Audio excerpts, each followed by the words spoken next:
Somebody give me a pulpit because I got a word.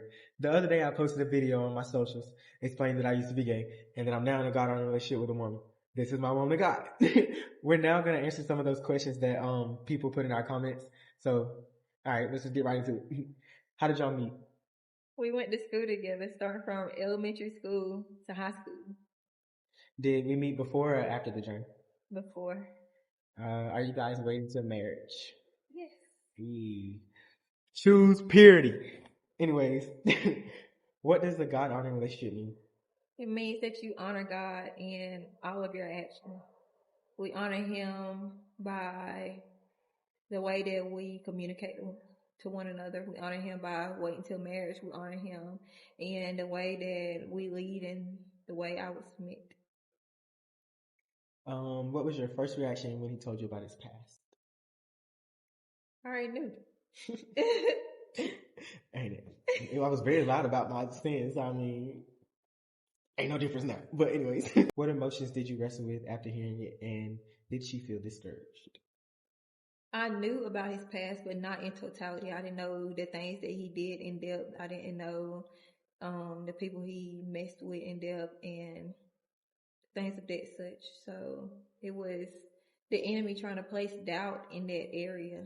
After praying and submitting it to God, it became easier. And I wouldn't say I was discouraged. It was just reassurance being needed.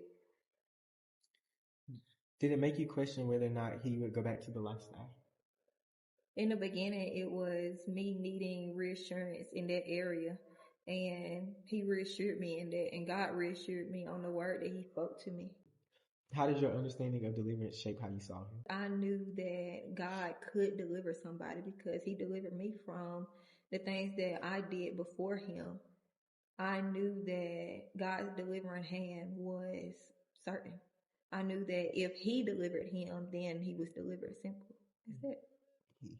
Were you afraid that he wouldn't know how to be a man because of it?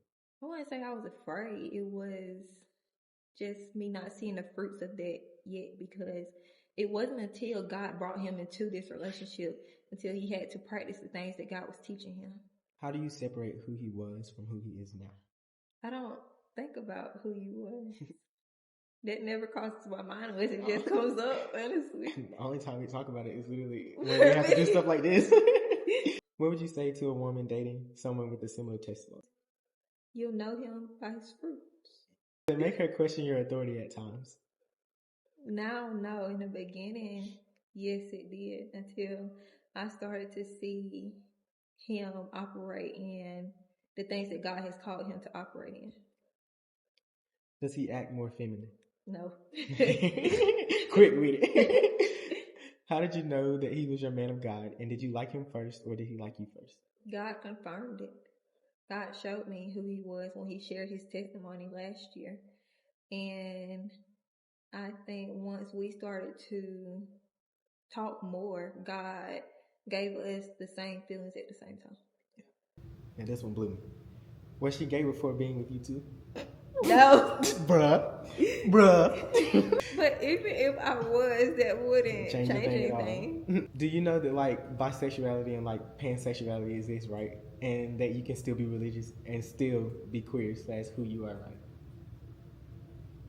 That's not biblical. It don't say that in the Holy Bible. The King James Version. NLT. NIV. ESV. That easy.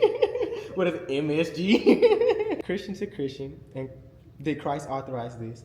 Because you don't owe anybody an explanation about God's restoration power. God does what he wants when he wants, and he just requires from us faith. So God spoke to both of us to post this video because it's not for us. It's not for self-gratification. It is for those who are having the thoughts of I'm not masculine enough, I'm not worthy of this, and people who's coming out of this lifestyle with a similar testimony.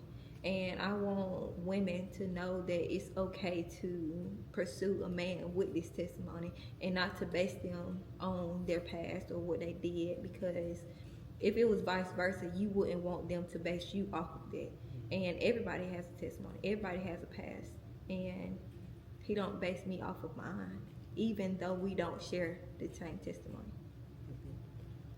As someone who's still fighting my homo desires every day, even as I'm inviting God into my life, I have a question for each of you. For the dude, I know the change isn't 360 and it takes renewing of mind, but how did God navigate you to entertain a relationship with a woman and miss the shame? I would first say I had to entertain a relationship with Jesus Christ first. Once I entertained that relationship with him and I understood what God's love was and not the version of love that I knew before him, that really helped me a lot. And it also helped me better love her and love her like Christ loves the church. And when it comes to the shame part, I had to, one, be honest with God about that shame, but I also had to be honest with her about that shame, because when I felt a lot of shame from the stuff I was going through, I just brought it to her and we prayed. She covered me in that. And now I feel no shame for my like testimony or nothing like that. Like, I can get on here and talk about this and I don't feel nothing. Like, I'm chilling. Then, ladies' question. Honestly, I'm just low-key scared that I wouldn't be as desirable to be in a relationship compared to all the more masculine-looking men. I understand the fear, and I'm sure he understands it too. Was it a fear for you? Yeah, definitely. And I feel like it definitely was, because I told her this before, like early on in our relationship. Matter of fact, before we even started dating, the first thing that I struggled with when I first was delivered from homosexuality was my masculinity. I compared myself to a lot of the men around me, my friends. I looked at them and tried to be like them, walk like them, act like them, talk like them. And it really caused me to slowly lose who I was again. So I just had to relearn what masculinity was. The key thing that he said, he tried to look at other men and try to just mimic what they did. But God calls us to be like him, to imitate his characters. What are some misconceptions that people get from you concerning what you look for in a man, and what are some of the qualities that you found in him? Misconceptions in general for women is the men of this world. The man that's hard, the man that has to cuss, the man that has to yell, the man that's built. That's not an ideal man. And that's 9 times out of 10 what a woman is looking for. Do you have any encouragement in this uncertain time in my life? Thank you all so much, man and woman of God. My simple encouragement would be this. First of all, you've already said that you willingly allow God to come into your heart. So that right there is your deliverance there. Mm-hmm. That's the first step to deliverance, is willingly telling God, you know what, I'm going to die to this part of myself, mm-hmm. and allow you to come inside of me. So your deliverance is already there. Your job is just to now come into agreement with that. Yeah, and know that God, he know that you desire to be in a relationship, a God-honoring relationship. And he will bless that because of your obedience, because of your willingness. All right. Does she catch you looking at other guys or get insecure about you having male friends? No, I love his friends. Did she pray? What was her confirmation? How did God affirm her in this decision? God simply affirmed it by showing me him and by his fruits and how he treats me and how he loves, how he covers. Those was all the things that I prayed for in a man, and I prayed and God simply answered. Next question. So, a lavender relationship? I didn't know what a lavender relationship was. Like, what even is that? The only relationship we're in is, like we said before, a God-honoring one. That's it. Do you believe that there are more women that will date someone who is gay? I do believe that. And I also believe it's a lot of men who will date someone who is gay. In relationships, when 2 people who are married, they invite a third person into their relationship, that's accepted. When a woman comes from scissoring and all of that in that lifestyle, that's accepted. But when a man comes from that, it's talked down upon. Nobody looks at a man and think, oh, you can come from that and be set free and be delivered and now you're straight. It's always you're bi. But when a woman gets heartbroken and go and sleep with another woman, it's fine. So where do we draw the line in that? Answer that. Last question. Are you okay with him going to hang out with the boys? Yes. I love that he does that. I would be more concerned if he hung out with other women. That's the end of our questions. Only thing I got to say is, look, y'all, deliverance is real. Deliverance is true. And read your Bibles. Read your Bibles. Because you will not understand this conversation. You will not understand the video you saw before it unless you know Jesus Christ. And I always encourage people to do that. And if you are gay out there, I want you to know there is hope for you, that God still loves you, and that there's no hate towards you. I just want you to know that there's a better identity out there for you and a better life. You got anything to say? You can't understand deliverance until you have been delivered.